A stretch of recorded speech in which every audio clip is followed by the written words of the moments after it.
Hey everybody, Mac here for OCR Kings, and we've got a special treat from a friend of ours, Colleen Vernon, who sent in an after-action or sit-rep review of the Washington, D.C. Race down in Maryland that occurred on September 14th and 15th, 2024. Thank you so much for sending this in, Colleen. We really appreciate it. If you haven't done so already, please like and subscribe. It helps to grow the channel and keep these conversations going. And without further ado, let's see what Colleen had to say. So she just did the Super down there in Maryland, and she thought she would send a review our way, which is no small feat, running a race. And as she writes, she was wrangling 3 kids who were also racing. So hats off to you. That's a big job, an important one, and not easy to do when you yourself are also going to be racing. Impressive. So her take on the event is that overall it's very busy. Lots of traffic into the event. It's in sort of entry-level terrain. It's a nice course, but nothing spectacular. Okay, I see that on the map over here. Seems like there might be some ups and downs, but overall it seems like it's kind of flat. Usually when it's at a raceway, it's smooth sailing, not a lot of hills. It is, I guess, an honor series event. Very cool. I'm also looking at that on the map. Excellent. I'm sure extra attention was paid to veterans, and rightfully so. And so writes Colleen, yes, there were also special heats with teams escorting adaptive athletes. That is very, very cool. We also just did an announcement for the Para-Adaptive Athletes OCR National Championships. There's a video we'll link to below. That's coming up in October. Definitely check that out as well. So as far as the course, it's about an hour and a half south of D.C. in southern Maryland at a raceway that hosts demo derby BMX-type events. That sounds pretty cool. Maybe they could do a Spartan combo and sort of lump all those things together. That would be interesting.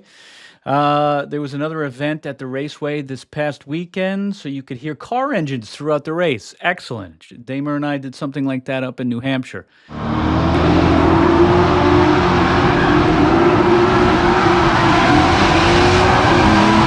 It really adds an interesting dynamic to the whole thing, especially when you can smell burning tires going all around.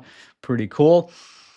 Maryland in September is still pretty humid and swampy, so don't expect a lovely, crisp fall race. Got it? Okay, we're sort of facing that sort of weather right now up here in the Northeast.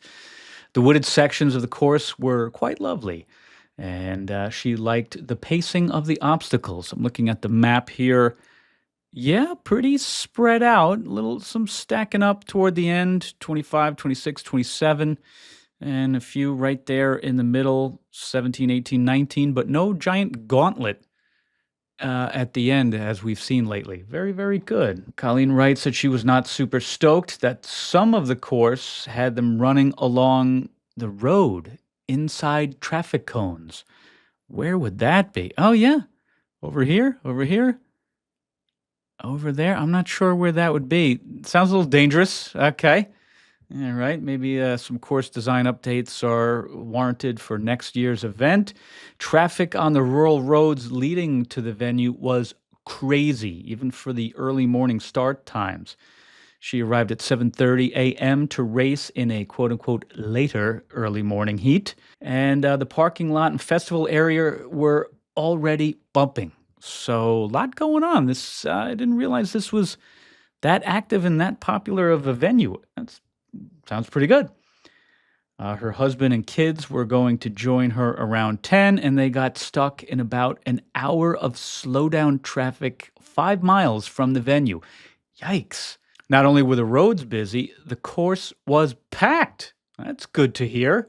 Maybe not if you're in the middle of it, but as far as Spartan attendance, that's good news.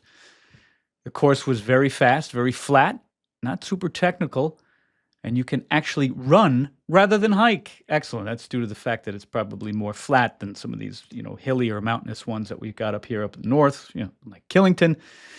It's a great event to invite that friend you've been trying to convince to do a race with you. Excellent. Good for first-timers, sounds like.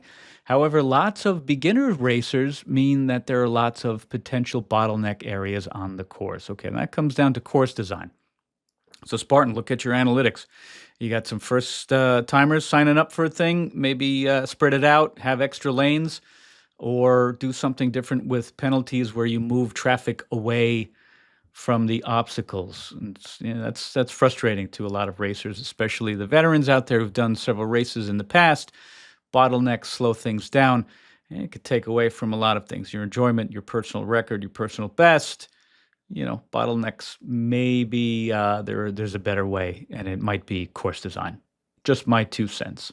So it is a fast course, but if you want to actually get a personal record, a PR, it's definitely worth racing as early as you possibly can. That is good advice. Good advice.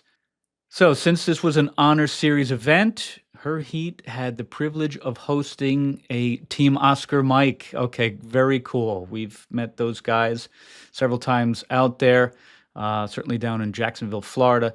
Very cool. A young man who was blind was escorted through the course by a team of veterans in fatigues, carrying flags, and it was a tier level inspiring event to see him jump the fire at the end. That's cool. All right. Yeah, I'd be getting a little verklempt myself. That's pretty cool. Hats off to that person and to the folks escorting him. Really, really cool. Lots of teams, lots of beginners giving Spartan racing a try, lots of good vibes all around. This sounds like a great event. Overall, Spartan runs a tight, enjoyable event no matter where they go. As an experienced racer, Colleen says this was not her favorite event, but this one would be one that she would invite a beginner friend to try with her.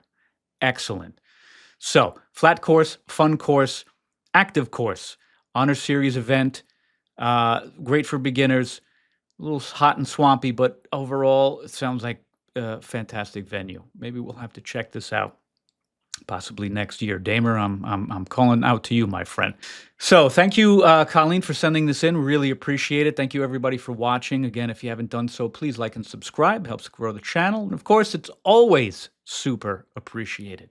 We appreciate everybody who connects and keeps these conversations going. If anybody has any other insights that they would like to share about this race, please add it in the comments below.